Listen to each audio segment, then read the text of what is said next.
Welcome back, fight fans, to another episode of Ringside.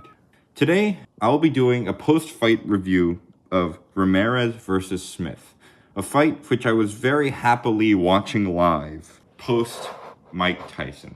This fight was an interesting one, as I thought it would actually be a pretty close bout. As per my prediction of this fight, I had Gilberto winning by 7-5 in my prediction. However, when watching the fight live, I scored the bout 9 rounds to 3, where I gave Smith rounds 1, 5, and 10.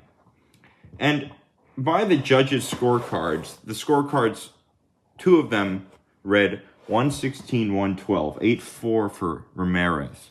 That scorecard, I think, is viable. The second and third round were extremely close, and they could have gone either way, I believe. But I believe that Ramirez just nicked the second and third rounds. The fight was primarily only close in the first 3 rounds, and the 5th round was another round where there can be a lot of debate about who truly won. I believe Billum just nicked the 5th round by having distinct moments and distinct combinations, and this goes similarly to round 3, in which in round 3 Billum Smith had 2 very long-lasting flurries of punches which landed. But on the whole, Gilberto Ramirez had this fight completely in control. Smith lost his gas tank at around round 4 and the end of round 3. And it was surprising to me because I thought if Smith was to lose his stamina and endurance, that he would lose that ability around round 7. But instead, Smith caught a second wind at around round 9. And in round 10, Smith landed his best shot of the fight, a body shot to Gilberto Ramirez, which noticeably hurt Ramirez. But Ramirez was able to survive as Smith had no energy to finish Ramirez at all. I also believe, though, that both fighters were incredibly durable. Now, Smith took a plethora of left hands to Ramirez.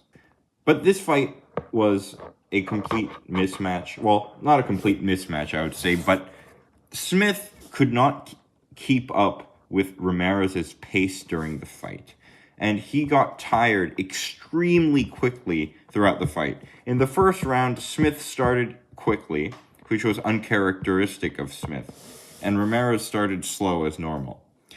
In the first round, I could tell Ramirez was actually a little bit surprised by Smith's assault in the beginnings of the first round, and that really got the round for Smith.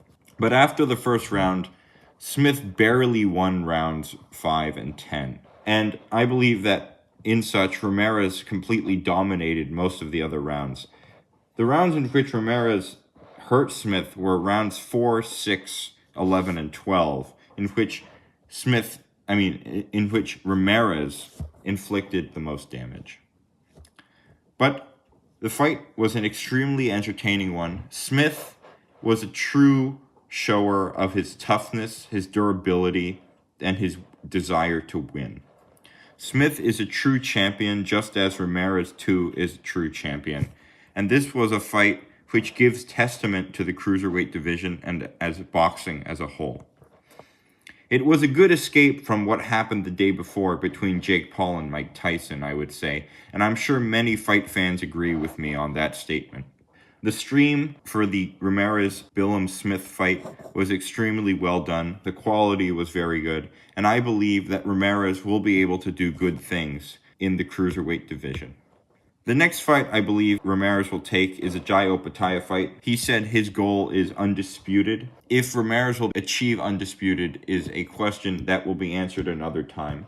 But I believe Ramirez is truly a great boxer. He is now the unified WBA, WBO cruiserweight champion. And this will just further cement his legacy. On the other hand, there is Billum Smith, who now is 34 years old and has a record of 20 wins, 2 losses, and 0 draws.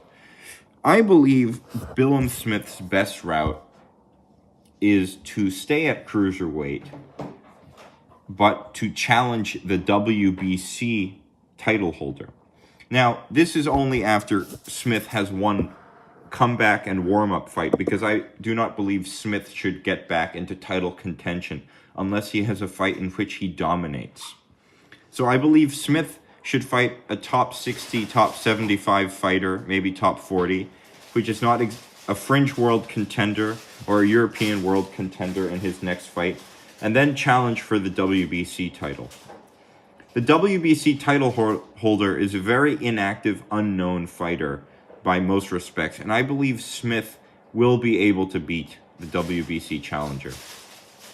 Now, the true question is if Smith will actually be able to get to that title before either Jai Opetaia or Ramirez.